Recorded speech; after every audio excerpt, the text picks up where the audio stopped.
Colors TV के लोकप्रिय show की कहानी अब एक ऐसे मोड़ पर आ चुकी है जहां हर भावना, हर रिश्ता और हर फैसला अपने चरम पर है। भावनात्मक उठापटक, पारिवारिक तनाव, आत्मग्लानि और संबंधों की गहराई इस कहानी को न सिर्फ दिलचस्प बना रही है, बल्कि दर्शकों को अपने भीतर झांकने पर मजबूर कर रही है। शो के हालिया ट्रैक में मंगल, जो अब तक खुद से, अपनी भावनाओं से और अपनी जिम्मेदारियों से संघर्ष करती रही है, आखिरकार एक बड़ा फैसला करती है, अपनी बेटी ईशाना से माफी मांगने का और यह वादा करने का कि अब वह उससे दूर नहीं रहेगी। यह भावनात्मक क्षण सिर्फ एक माँ और बेटी के रिश्ते का पुनर्मिलन नहीं है, बल्कि एक औरत के आत्मबोध, पछतावे और अपनी जिम्मेदारियों को स्वीकारने का प्रतीक है।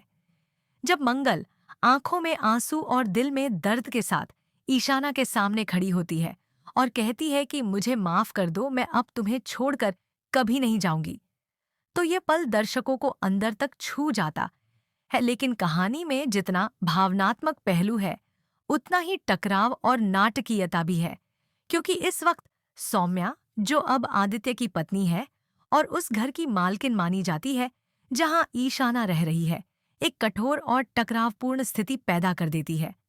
सौम्या, जो अब तक एक समर्थक बहू और एक सुलझी हुई महिला के रूप में दिखाई देती रही थी, अचानक कठोर रुख अख्तियार कर लेती है। जब मंगल यह घोषणा करती है कि वह अब ईशाना के साथ उसी घर में रहना चाहती है, सौम्या तुरंत विरोध करती है। वह बिना किसी झिझक के कह देती है कि मंगल, तुम यहाँ नहीं रह सकती।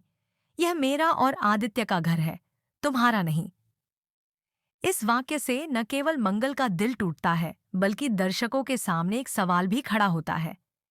क्या अधिकार का दावा भावनाओं से बड़ा होता है? सौम्या का यह विरोध केवल घर के अधिकार को लेकर नहीं है, बल्कि उसमें एक असुरक्षा की भावना भी छुपी है।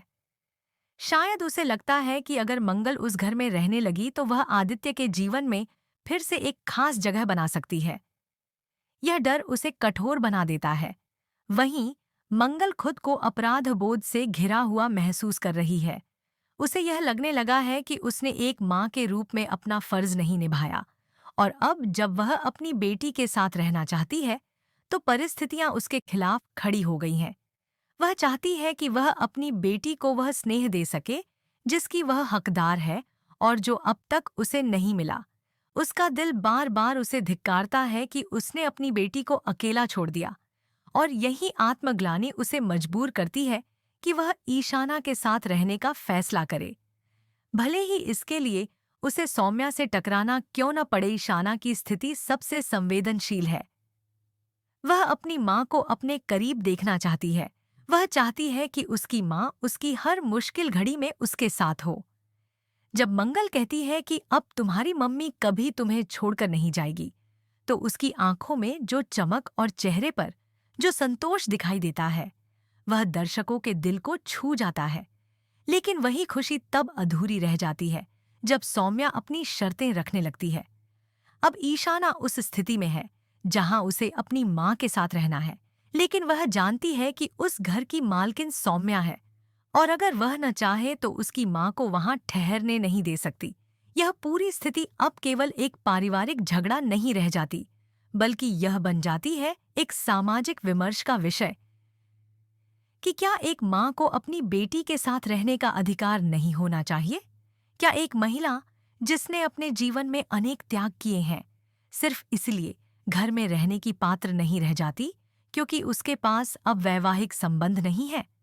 सौम्या की बात तर्क संगत हो सकती है, लेकिन उसकी भावनात्मक संकीर्णता दर्शकों को यह सोचने पर मजबूर करती है कि क्या घर की दीवारें ही परिवार का निर्माण करती हैं, या रिश्तों की आत्मा? अब आने वाले एपिसोड्स में जो सबसे बड़ा सवाल खड़ा होता है, वह यह है कि क्या मंगल सौम्या के इस विरोध के बावजूद अपनी बेटी के साथ रह पाएगी?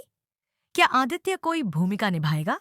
क्या वह सौम्या के फैसले का समर्थन करेगा, या फिर एक बार फिर पुराने रिश्तों की गरिमा को समझते हुए कोई बीच का रास्ता निकालेगा? और सबसे अहम, क्या ईशाना अपनी माँ को अपने पास रखने के लिए सौम्या से टकराने को तैयार होगी? इन सभी सवालों के उत्तर आने वाले एपिसोड्स में खुलेंगे। लेकिन एक बात निश्चित है कि इस भावनात्मक टकराव ने दर्शकों को पूरी तरह से सीरियल के साथ जोड़ दिया है। मंगल का यह रूप आत्मग्लानिपूर्ण, समर्पित, लेकिन फिर भी दृढ़ दर्शाता है कि एक माँ कितनी भी गलतियां कर चुकी हो, जब वह अपनी संतान के लिए सही करने की ठान ले, तो समाज के सारे नियम उसके आगे छोटे पड़ जाते हैं। वहीं सौम्या का रूप एक्विस्ट, आत्मविश्वास से भरा, लेकिन अधिकार की सीमाओं में कैद, दर्शाता है कि कैसे सामाजिक ढांचे में लोग भावनाओं को नजरअंदाज कर सिर्फ स्वामित्व की भाषा बोलने लगते हैं। और इन दोनों के बीच फंसी ईशाना, या एक बेटी जो बस अपने माँ के साथ रहना चाहती है, वह दर्शकों की संवेदनाओं को पूरी तरह अपने साथ जोड़ लेती है। शो की यही खूबी है कि यह केवल नाटकीय घटनाओं तक सीमित नहीं रहता, बल्कि यह उन मुद्दों को छूता है जो समाज में प्रासंगिक हैं। एक औरत की स्थिति, एक माँ का अधिकार, एक घर की परिभाषा और भावनाओं की प्राथमिकता। यही कारण है कि अब सिर्फ एक सीरियल नहीं, बल्कि एक सामाजिक संवाद बनता जा रहा है, जिसमें हर पात्र अपने तरीके से दर्शकों को सोचने और महसूस करने के लिए प्रेरित करता है।